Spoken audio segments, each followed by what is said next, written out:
Hot off the press from just a few hours ago, new CNN polling shows Bernie Sanders up at the top in the two crown jewels of Super Tuesday, California and Texas. This is really, really big news. So let's dive into the numbers, take a look a little bit closer at what they are saying. So this one here is for California. So you can see Bernie Sanders up at the top for the first pick here, going up 15 points from the last poll here in December from this resource. Elizabeth Warren dropping down a few points. Joe Biden, unsurprisingly, taking a serious nosedive, as you can see there, from 21 to 13. You can see Michael Bloomberg rising significantly from 5 to 12%. Those are really the candidates there who are in contention in California. And by in contention, I just mean likely to, or at least have some chance of crossing that 15% threshold where they really start splitting up the delegates. The sort of nightmare scenario right now is that, sort of Elizabeth Warren, Joe Biden, and then, even worse, Michael Bloomberg manages to cross that 15% threshold. So then they start getting delegates. Now, they might get a few delegates based on sort of precinct, but, if they're crossing that 15% threshold statewide, they're definitely going to get a large sort of haul of the delegates. And, and then sort of splitting up the delegates from Bernie Sanders and then, essentially guaranteeing a brokered convention. The ideal scenario would be all the other candidates being below 15%, but Bernie Sanders there, really being the only one candidate over top of 15%, obviously.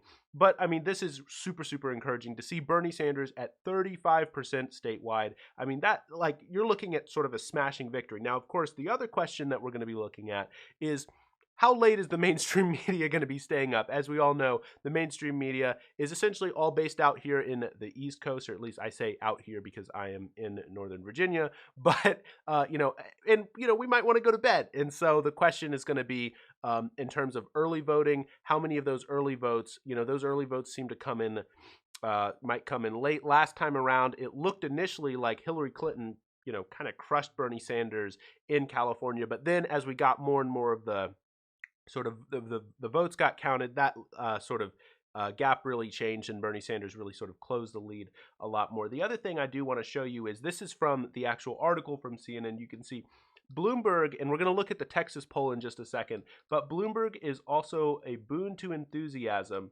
However, in both states, he is the candidate who is most apt to prompt primary voters to say that they would be upset if he wins the nomination. This is sort of going along the lines with what Elizabeth Warren has been saying, that Bloomberg is actually the least electable. Bloomberg sort of pitching himself as like the electable moderate who can stand as a serious contrast to Bernie Sanders, but clearly that's not the case.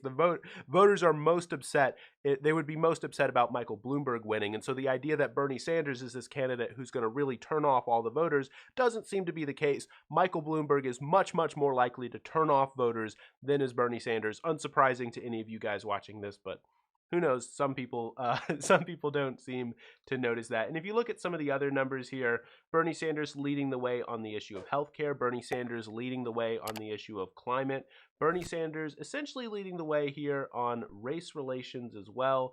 On the economy, it's a little bit tighter. We see Michael Bloomberg becoming more competitive in these numbers here. Some people seem to think that Michael Bloomberg might be good for the economy, even if they don't like him overall.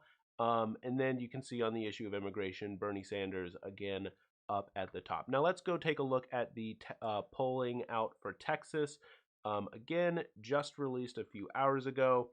So you can see now this one is unsurprisingly a little bit tighter, but still really showing Bernie Sanders significantly up, much more than even I really really expected. I mean, you can see here just a massive 14-point jump from the last poll out in December. Joe Biden, unsurprisingly, taking a serious nosedive from 35% to 20%, 15 points down. Michael Bloomberg seeing a serious jump, and a bigger jump here than he saw in California, somewhat unsurprisingly. See Michael Bloomberg here, and then Elizabeth Warren taking a few points up, from last time around, and Pete Buttigieg largely out of contention, dropped a point down there. But you can see here, I mean, Texas does seem, it does seem much more likely in Texas that the delegates are going to be split many more ways than the delegates out in California, where Bernie Sanders does seem to have a much stronger lead out in California. than in Texas, though Bernie Sanders is clearly seeming to opening up a lead in Texas as well. I mean, you can see here Elizabeth Warren possibly might make that 15%. Bloomberg might. Joe Biden likely will. And so it's it's going to be tricky to tell. The other thing is, how do the early votes compare to the later votes? I mean, it does seem to be the case that Bernie Sanders has really been gaining a lot of momentum, especially with Nevada. I mean, his massive win in Nevada, I mean, just completely crushing the competition. And then, it's possible we'll have to see what happens out in South Carolina. If Joe Biden wins, how much does he win by, and how that might split it up. So, when we're looking at these polls, especially now, it's difficult. It is becoming a little bit difficult to tell how the polls are going to ultimately come out to reflect the votes because, you have early voting, you have now voting, and then you have late voting. And so, it can kind of mix it up where the different sorts of people can vote different ways for various different kinds of reasons because they're looking at the polling differently, or they're just different kinds of people who go out and vote early versus vote late. And so it can become really, really tricky to look at these kinds of things. So again, here, let's look at Texas, how the voters think, how the voters perceive the various candidates. Bernie Sanders, unsurprisingly, leading the way on the issue of healthcare. Bernie Sanders, again, leading the way on the issue of the climate crisis. Bernie Sanders doing really well here on the issue of race relations, leading the way. And then on the economy, Bernie Sanders does not lead. Michael Bloomberg leading on the issue of the economy here at 26%, but Bernie Sanders right on his heel within the margin of error there at 25%. Bernie Sanders also leading the way on the issue of immigration. Obviously, both Texas and California, really big states when it comes to the Latino population and a demographic which Bernie Sanders has really been targeting, doing very specialized ads and doing really specialized outreach programs to reach the Latino community. And this is really obviously part of the reason why Bernie Sanders is able to win in these delegate-rich states, or at least is poised to win, possibly in these delegate-rich states. And again, the Latino demographic is going to be super, super important when it comes to the general election. I would argue much more important than it really has been in any other election. Nearly half of Latinos who are eligible to vote, eligible to vote, are not even registered to vote. If Bernie Sanders in a general election was able to get just a little bit more of those Latinos to go out and register to vote and then vote, that could be enough to swing it from Donald Trump. In Arizona, Donald Trump won by only about 90,000 votes, but then the number of Latinos alone who have turned 18 since that time is over 100,000. I think something like 160,000. So serious there. And obviously that is Bernie Sanders' prime demographic, young and Latino. So I do think that Bernie Sanders is really going to be able to be effective with the Latino community in a general election when it comes to the Electoral College. And as you know, I've talked about it a few times on this channel at this point. Donald Trump has been trying to run significant numbers of Spanish language ads, and it's not because Donald Trump thinks that, he can turn around and win the Latino demographic.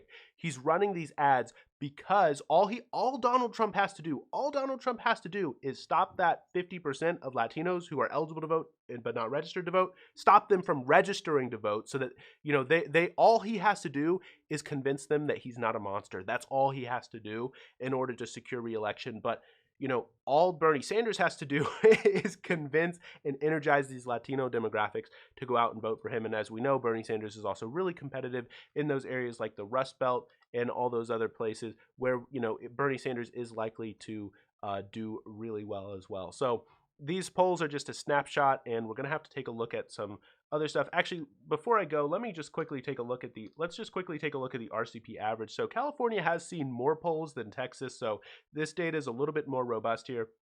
We can see, Bernie Sanders really just shooting up towards the end there. So, it's definitely really, really positive news for Bernie Sanders. Obviously, Elizabeth Warren and Joe Biden really both just kind of falling off a cliff quite a bit when it comes to their support. That's Elizabeth Warren in the brown and Joe Biden in the green there.